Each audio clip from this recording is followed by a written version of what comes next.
Artificial intelligence की तेजी से बदलती दुनिया में जहां एक तरफ आगे आने की होड़ है, वहीं दूसरी तरफ वैचारिक टकराव भी उतने ही तेज है।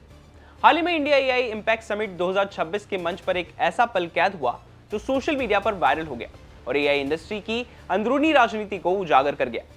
ओपन एआई के सीईओ सैम ऑल्टमैन और एंथ्रोपिक के सीईओ डारियो अमेदोई, जो कभी एक ही टीम में काम करते थे, ने प्रधानमंत्री नरेंद्र मोदी की मौजूदगी में स्टेज पर एक दूसरे का हाथ पकड़ने से इनकार कर दिया।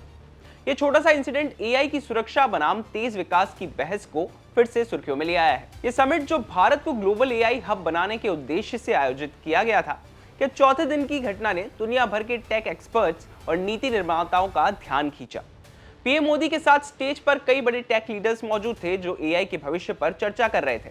जहां अन्य लीडर्स ने एकता का प्रतीक दिखाते हुए हाथ पकड़े, वहीं ऑल्टमैन और एमोडोई ने सिर्फ हाथ ऊपर उठाए लेकिन एक दूसरे से दूरी बनाए रखी। ये दृश्य कैमरों में कैद हो गया और देखते ही देखते ट्विटर से लेकर अन्य प्लेटफॉर्म्स पर ट्रेंड करने लग गया।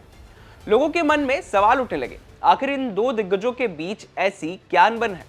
तो अब आपको दोनों का साझा इतिहास बता देते हैं। डारियो अमेदोई का नाम एआई की दुनिया में एक प्रमुख शख्सियत के रूप में लिया जाता है।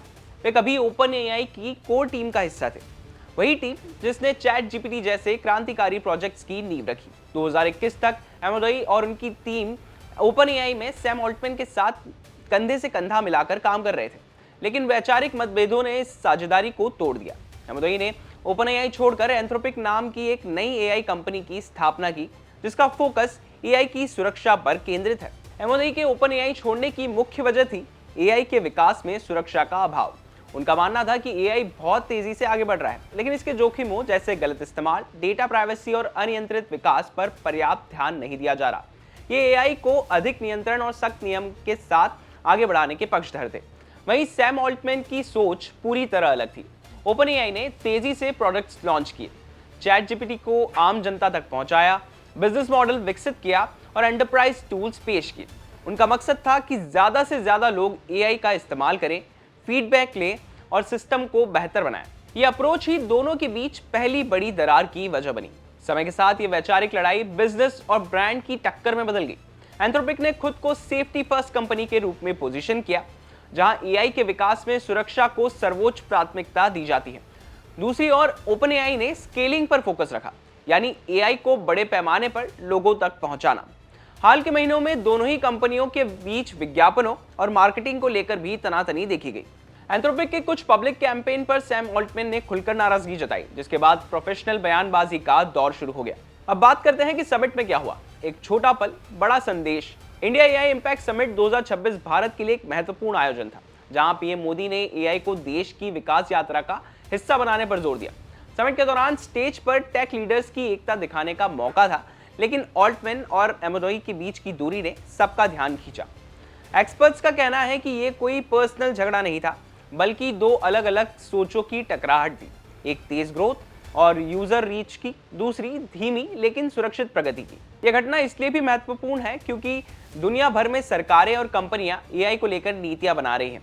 एआई का कंट्रोल कैसा हो, यूजर डेटा की सुरक्षा कैसे सुनिश्चित की जाए और गलत इस्तेमाल से कैसे बचा जाए, ये सवाल वैश्विक बहस के केंद्र में है।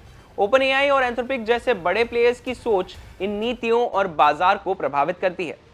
दोनों ही मानते हैं कि एआई दुनिया को बदल रहा है, फर्क सिर्फ इतना है कि इसे कैसे आगे बढ़ाया जाए। इस अनबन में एक और नाम जुड़ता है, एलॉन मस्क का। टेस्ला और स्पेसएक्स के सीईओ मस्क ओपन एआई के शुरुआती दिनों में जुड़े थे, लेकिन बाद में वो अलग हो गए। मस्क ने कई बार सैम ऑल्टमैन की आलोचना की है। उनका आरोप है कि ऑल्टमैन एआई सेफ्टी की परवाह नहीं करते और सिर्फ पैसा कमाने पर फोकस कर रहे हैं। ओपन एआई की शुरुआत एक नॉन प्रॉफिट ऑर्गेनाइजेशन के रूप में हुई थी, जिसका नाम ही ओपन एआई रखा गया था, ताकि एआई सबके लिए हो। लेकिन मस्क के मुताबिक ऑल्टमैन ने इसे कमर्शियल बना दिया है। मस्क खुद एआई सेफ्टी के पैरोकार हैं और अपनी कंपनी XAI के जरिए सुरक्षित एआई विकसित करने पर जोर देते हैं। यह आलोचना ऑल्टमैन एमोडोई की अनबन को और जटिल बनाती है, क्योंकि एआई इंडस्ट्री में अब तीन बड़े कैम्प दिखाई दे रहे हैं: तेज स्केलिंग यानी ओपन एआई, सेफ्टी फर्स्ट यानी एंथ्रोपिक और यूनिवर्सल ट्रूथ यानी XAI। एआई की भविष्य दिशा, ये टकराव सिर्फ दो कंपनियों तक सीमित नहीं है। एआई के विकास में सुरक्षा बनाम गति की बहस वैश्विक स्तर पर नीतियों को आकार दे रही है। ये टकराव सिर्फ दो कंपनियों तक सीमित नहीं है। एआई के विकास में सुरक्षा बनाम गति की बहस वैश्विक स्तर पर नीतियों को आकार दे रही है। भारत जैसे देश जहां एआई को आर्थिक विकास का इंजन बनाया जा रहा है, के लिए ये सबक है। इंडिया एआई इम्पैक्ट समिट जैसे प्लेटफॉर्म्स पर ऐसी चर्चाएं एआई को जिम्मेदार तरीके से अपनाने की दिशा तय कर सकती हैं। अब बात करते हैं कि आगे क्या होगा। क्या ऑल्टमैन और एमोरोई कभी किसी कॉमन फ्रेमवर्क पर साथ आएंगे या ये मुकाबला और तेज होगा? फिलहाल एआई की दुनिया में टेक्नोलॉजी के साथ साथ सोच की लड़ाई भी जारी है।